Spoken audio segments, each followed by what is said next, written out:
Dito naman tayo sa siling panigang. Tingnan niya sa isang puno, ilan to? 1, 3, 4, 5, 6, 7, 8, 9, 10. Aba, 10, eksaktong 10 ang, sa isang puno lamang, maliit lang. Alam nyo, itong siling panigang, kahit ito'y green, ito'y mayaman sa vitamin C. Kaya yung mga inuubo, masarap tayo lagi maglalagay nito sa ating mga ulam. Itong ating sili. At maanghang, masarap kumain, mainit. Pag tayo nakaanghangan, sipon ako ngayon, kasi pag humigop ka nito, tutulo ang sipon mo kahit wala ka pang sipon. Ay maganda tayong maglalagay nito sa ating mga ulam. Atin itong, ito pa isa. Ilan ang puno nito? Maliit pa siya, kabubunga lang niya eh, tatanim lang niya. Sa kasipagan ni Pastor, tayo ay magtagaan eh. Tayo mag-uulam. Alam niya pagka hindi pa gaano malalaki ang buto, hindi pa gaano tumaanghang. Kaya masarap siyang kuhanin. Iba naman ang aking kasamang pusa ngayon. Puti naman. Wala na si ito. Tila upan. Pero ito naman, mas maraming dahon. Pero napakaisa, bago pa lang siya namumulaklak. Bago pa lamang, oh. Kunin na natin itong sili.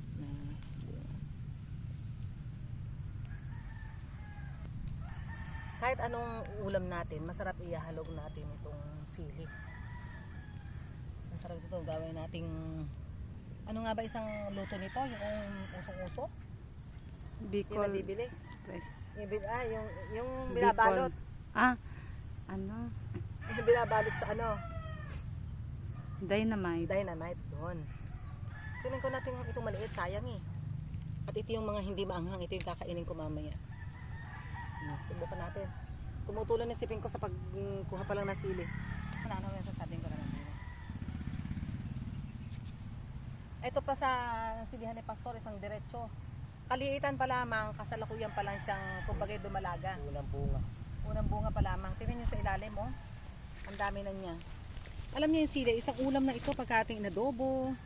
Nilagay natin sa mga ginataan, isang paano ba pagkuha Pastor nito? Taas ang higit. Ayun, pataas. Tama pala yung akin. Yun. Oo nga naman. Tanggal agad.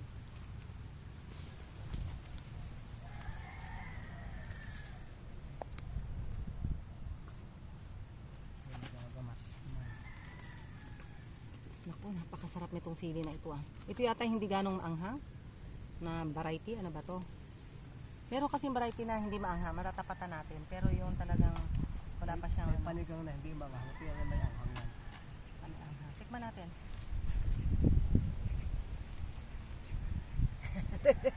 Mamaya ako magtitikin. Hindi tayo dyan. Bibili natin din. Hindi sa pagkuha natin. Pagtipas natin. Kapag tayo hindi ganong maganong kumain, subukan natin lagyan natin ng sili yung mga ulam natin. Sa ating sinigang, sa ating mga adobo. At pag nakain natin itong sili, ito yung pinaka-blood stimulant natin. Yung pampasigla ng ating katawan. Yung ating dugo ay mabubuhay kapag tayo kumakain ng sili at ating sinasawag sa gulay. Tikman natin itong maliit. Konting anghang lang mo ang ating sili. Kayang-kaya nating tagalan. Masarap pala talaga yung sili na hindi ganong malaki. Yung walang buto pa. Masarap sa. Kaya yung iba ang kita sa malalaki na kinikilo eh. Ito ba Pastor ay yung ano, ni-spray? Kakain kong dahon. Hindi natin i-spray yan. Yan.